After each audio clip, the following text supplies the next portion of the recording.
தவறிப்போன விஷயங்கள் ஒன்று நடந்து முடிஞ்சிட்டா அதை அப்படியே விட்டுறணும். ஆனால் ஒரே ஒரு விஷயத்தை தவிர தவறிப்போன எல்லாத்தையும் டிலீட் பண்ணிடுங்க. ஆனால் ஒரே ஒரு விஷயம், நீங்கள் செஞ்ச பாவங்களை நீங்கள் நினச்சி வருந்தி கண்ணீர் தூளி சிந்தி எல்லா இடத்துல தௌபா செய்யணும். அதை நினைங்க, அதுக்காக அழுங்க. மீண்டும் நான் அந்த பாவத்தை செய்ய மாட்டேன்னு சொல்லி எல்லா இடத்துல நீங்கள் போய்த்து எல்லா இடத்துல எல்லா இடத்துல போய்த்து நீங்கள் முறையிடுங்க. ஆனால் அங்கே நடந்தது இங்கே நடந்தது.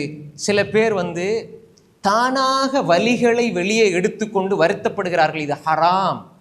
ஏதாவது ஒரு 10 வருஷத்துக்கு முன்னுக்கு நடந்திருக்கும். ஒரு சோக பாட்டை போட்டு பார்த்தீங்களா, இதை கேட்கும் பொழுது இது ஹராம், கூடாது. நீங்களா உங்களோட கவலையை புதுப்பிக்கிறீங்க. இந்த ஸ்கூலில் நடந்த அந்த சம்பவம் இந்த சம்பவம், இப்படி கவலைக்குரிய விஷயம், அவர் மௌத்தா போனார், அந்த சார் இருந்தார், இப்படி கூடி பேசுறது இது ஹராம், கூடாது.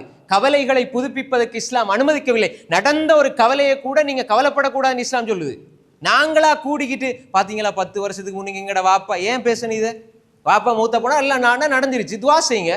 வாப்பா மௌத்தா போனா அவர் இப்படி செஞ்சாரு, ஏதாவது நல்லதை ஞாபகப்படுத்தி துவா செய்யறது வேற விஷயம். இது சும்மா கவலையை புதுப்பிச்சு கொள்றது. ஏதாவது ஒரு பாட்டை போட்டு அந்த கவலையை புதுப்பிச்சு கொள்றது, இருக்கிற கஷ்டங்களை இன்னும் டபுள் ஆக்குறது. அல்லாஹ் இதை தடுத்திருக்கிறான். சும்மா வீணா பேசுறது. நிறைய பேர்ட்ட உள்ள பெரிய பலவீனம் இந்த பழைய விஷயத்தை நினைச்சு பார்த்தீங்களா, 20 வருஷத்துக்கு முன்னாடி நாங்கள் எப்படி தான் இருந்தால் என்ன, இப்போ நல்லா தானே இருக்கிறீங்க, அல்ஹம்துலில்லாஹ். அடுத்த நாளைக்கு எப்படி வாழணும் திட்டமிடுங்க, அமல் செய்யுங்க, இபாதத் செய்யுங்க, உங்களை திருத்திக்கிட்டே போங்க. அல்லாஹ்வுடைய பாதையில், அல்லாஹ்வுடைய தீனுக்காக, அல்லாஹ்வுடைய வழிமுறையில் நீங்கள் செல்லுங்க.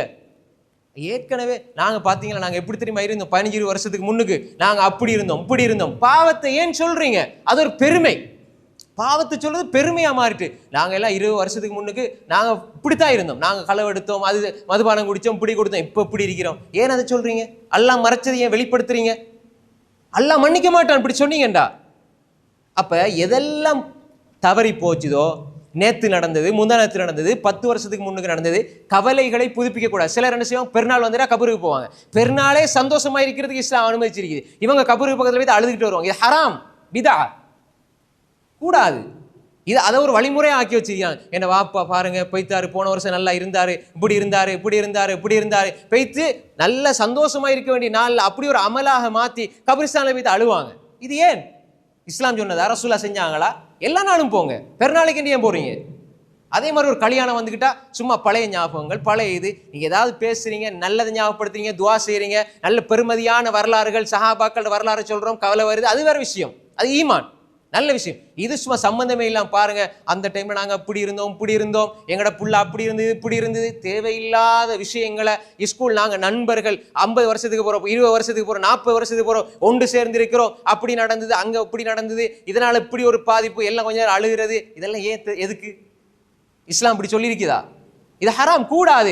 உங்களோட மகிழ்ச்சியை நீங்களாக குழி தோண்டி பிதைக்கிற விஷயம்தான் இது. எனவே தவறி போனதை நீங்க விடுங்க. ஆனா செஞ்ச பாவமாக இருந்தா அல்லாஹ் இடத்துல தௌபா செஞ்சு, யா அல்லாஹ் என்ன மன்னிச்சிரு, யா அல்லாஹ் நான் உன்னுடைய பாதையில நான் நேரான முறையில மௌத் வரை இருக்கிறேன்னு துஆ கேட்டு போயிட்டே இருங்க.